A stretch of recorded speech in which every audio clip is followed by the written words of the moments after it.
Hello friends, it's Friday and I have one more story before we head into the weekend. This one is called The Salamander Room by Ann Mazer, and there's two illustrators, Steve Johnson and Lou Fancher, and I really do love the pictures in this book.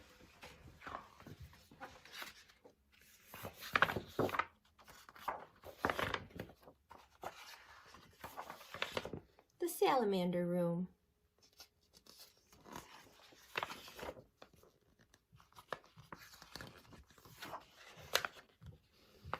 Says, Brian found a salamander in the woods. It was a little orange salamander that crawled through the dried leaves of the forest floor. The salamander was warm and cozy in the boy's hand. Come live with me, Brian said, and he took the salamander home.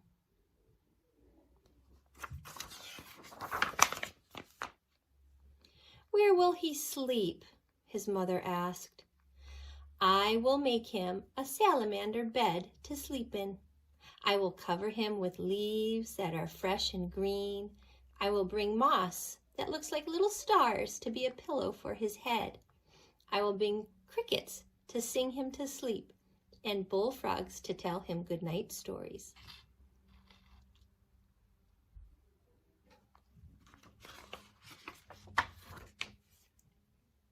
And when he wakes up, where will he play? I will carpet my room with shiny wet leaves and water. I will water them so he can slide around and play. I will bring tree stumps into my room so he can climb up the bark and sun himself on top.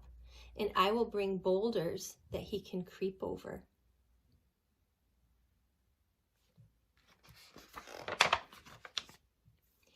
He will miss his friends in the forest.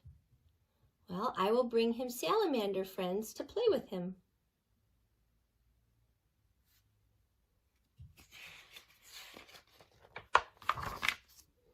They will be hungry. How will you feed them? I will bring insects to live in my room, and every day I will catch some and feed the salamanders.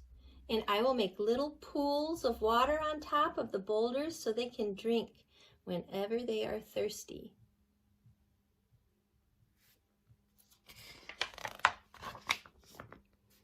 The insects will multiply, and soon there will be bugs and insects everywhere.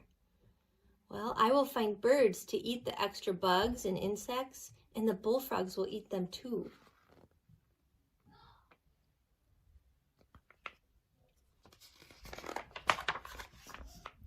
Where will the birds and bullfrogs live? I will bring trees for the birds to roost in and make ponds for the frogs.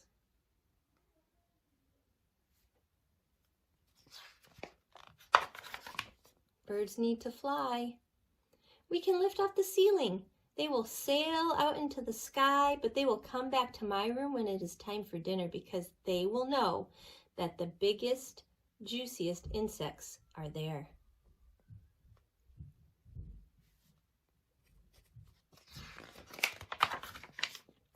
But the trees, how will they grow? The rain will come through the open roof and the sun too, and vines will creep up the walls of my room, and ferns will grow under my bed. There will be big white mushrooms and moss like little stars growing around the tree stumps that the salamanders climb on.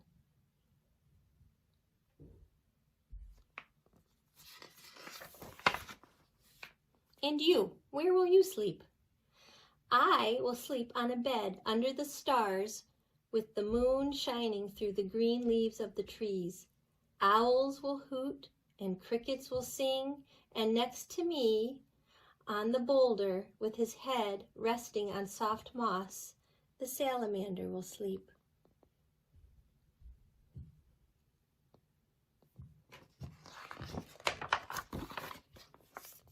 The end. So I thought that was a sweet story. He made his very own salamander habitat, but it ended up being the whole forest in his room. So what I wanted to do was to invite you guys to go outside and make a little habitat for one of your little toys or make a shelter for you. Lots of places can be a home. And I'm going to show you what my kids did outside to give you an idea. Okay, so let's go to them. Okay, we read the salamander room, and then Graydon decided to make a habitat for what? For my baby crocodile right there. Okay, tell us about your habitat. That's the bed, which this isn't supposed to be like that. That's supposed to be connected to the bed. Okay. It's the really front part, and then the leaf is the back and central part.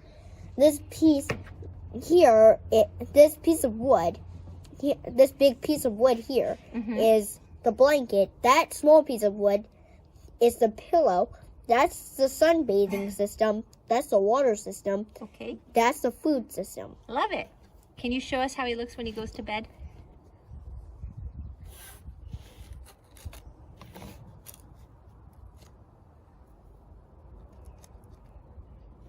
Night-night.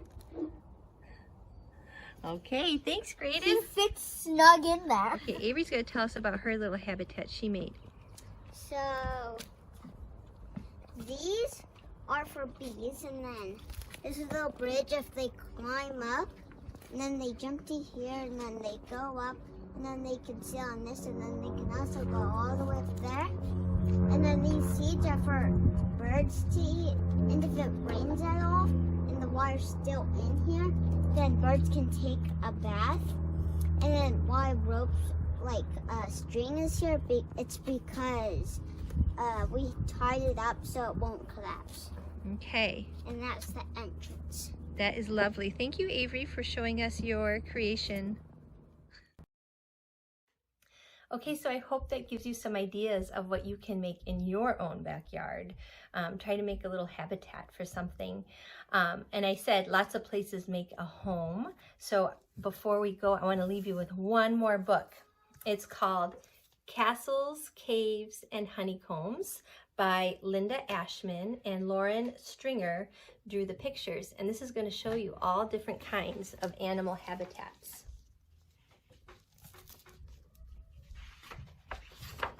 Castles, Caves, and Honeycombs. And this book rhymes. I like rhyming books. It says, many places make a home, a heap of twigs, a honeycomb,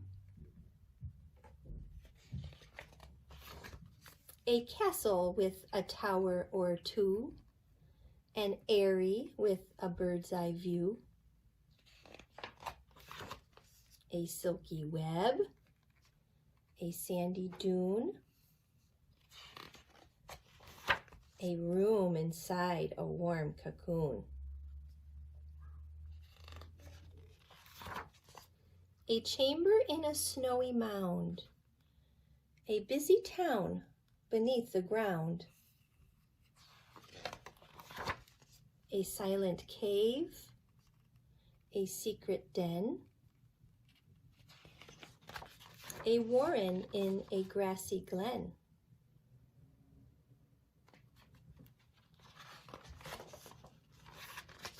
a sloping cliff above the shore, a hole beneath the kitchen floor,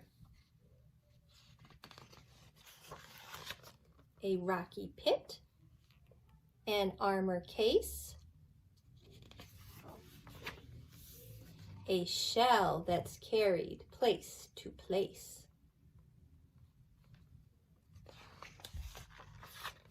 a hollow space inside a tree, a tidal pool beside the sea,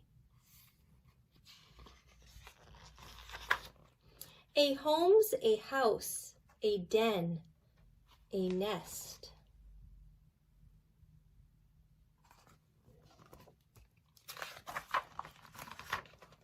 a place to play, a place to rest,